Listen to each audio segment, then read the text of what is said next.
Okay, so now we're up to chapter 11, and these are specific types of quantitative research. Remember that everything that we've talked about is still on quantitative research. We haven't gotten to qualitative. That will be in another week or so that we start talking about qualitative research.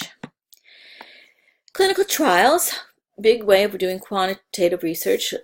You really if you're doing drugs or treatments or something of that nature that really is going to affect, human life, and if there's any potential that it can have a negative effect, it has to have a very strong, research protocol and clinical trials that are running this, and basically you're looking for effectiveness of clinical interventions. A lot of times, people will be signed up intermittently as they find the patients and then start them off. So you're really not running, getting all your participants at the same time, because that's not usually how clinical trials would go, because it's, you're seeking out people, and as you find them, they come into the trials.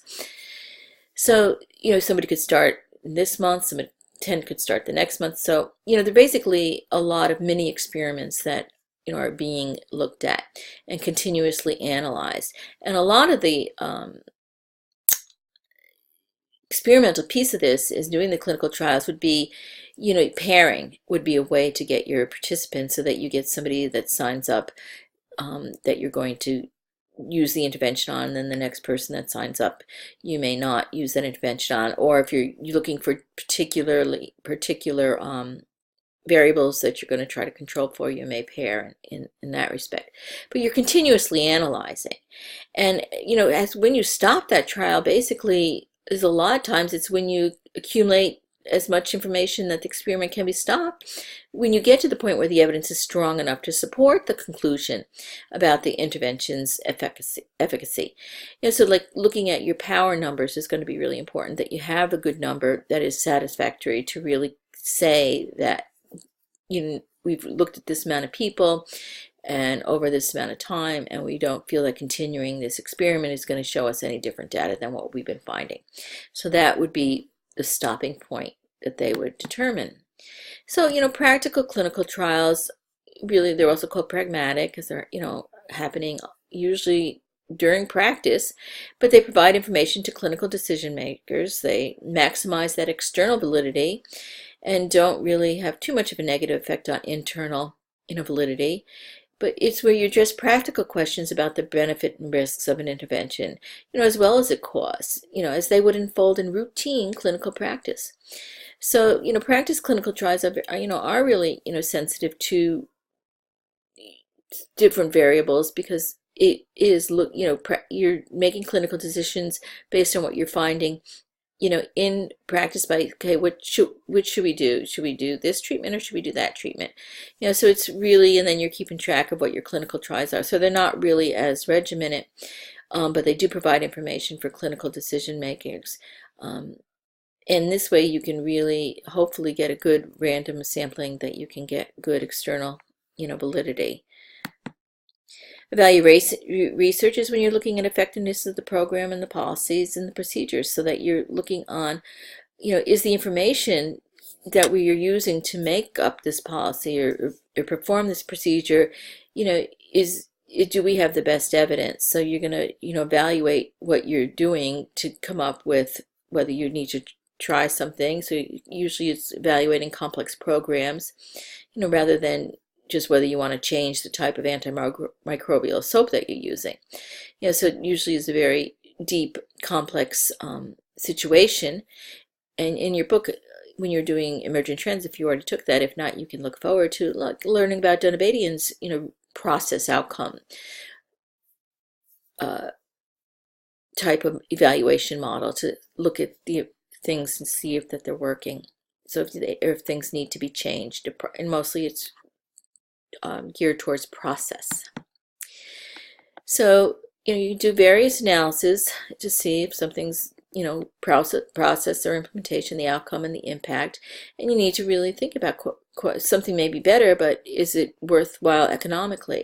So you have to do cost benefit analysis or cost effectiveness analysis, and cost utility analysis. If we're going to buy it, are we going to use it? Because you may find out that different machines that cost lots of money, are more effective, but then if people aren't trained on them, a lot of times they sit in the hallways instead of being used.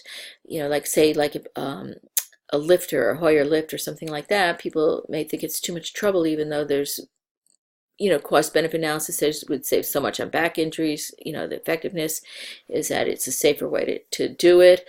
But people aren't going to use it. It's just going to sit there. Then why bother getting it? So it didn't really have any impact. Your outcome research, is basing on the quality and effectiveness of the care and the nursing services. So again, it's looking at that structure, process, client, risk factors, and outcomes based on them. Because a lot of times there could be more risk to the patient or risk to the nurse. So you have to really look at which outcome you're looking at in certain situations. Survey research is a way to do research where you look at people's characteristics and behaviors, and you're going intent to ask them questions, and you can do it through personal interviews or telephone interviews or sending out questionnaires. So there's a lot of way to gather your data. You can do a secondary analysis where you take previously collected data and find out your information from these. If you want to look at charts, if you're going to do a retrospective type of study and you're going to look at different medications that were given for pain and how often the nurses charted the type of relief they had based on the route of the medication or something like this.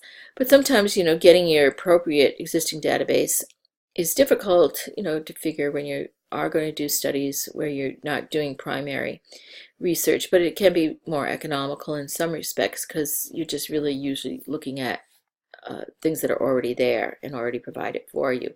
There's big data banks that have data and everything, and you can just, if you want, look and analyze it for your own interest or things of that nature.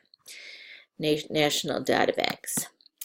Needs assessment. Again, should we do research if there's no reason to, if the community really can't support it or doesn't need it, or something of that. So when you're looking at needs, who's informing that there is the need, and so you even take a survey to see if there's a need for it, and look for the indicators that this is the way you want to go for it.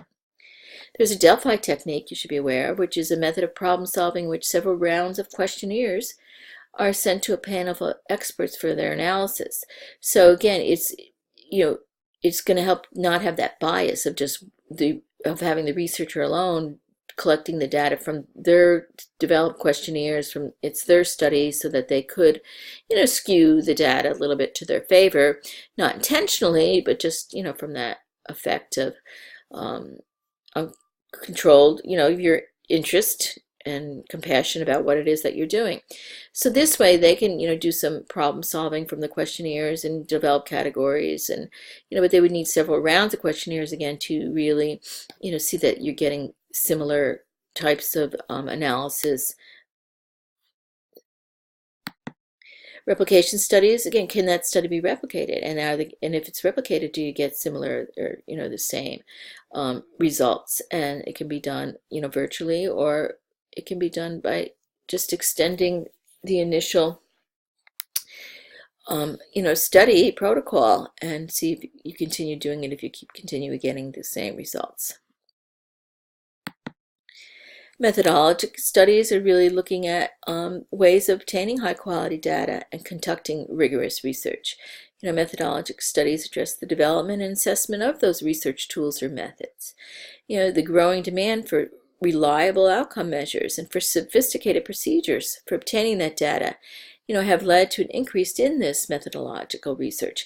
So there are tools out there to measure everything, and sometimes you have to pay money to use some of these tools, but it's better to use these tools because they've already been studied, they've been validated, they have the data behind them, that they've shown internal consistency, they've been proven to give you data on that construct, so they've got construct validity. It's better to use tools, that way people will feel better about the results you're getting, rather than it being a tool that was just developed for that study and has never been tested before. You don't really know what the reliability is. Is it really testing what it says it's testing? So that's when you would do some studies on the method itself. Okay, so we are moving on, and that didn't take too long, just about 10 minutes. So again, turn off your mind and relax and just take a little bit of break. We're almost, finished with the presentations, but again, take time to let it absorb, do some of the reading, see, so it kind of get it from a different mode of presentation. Okay.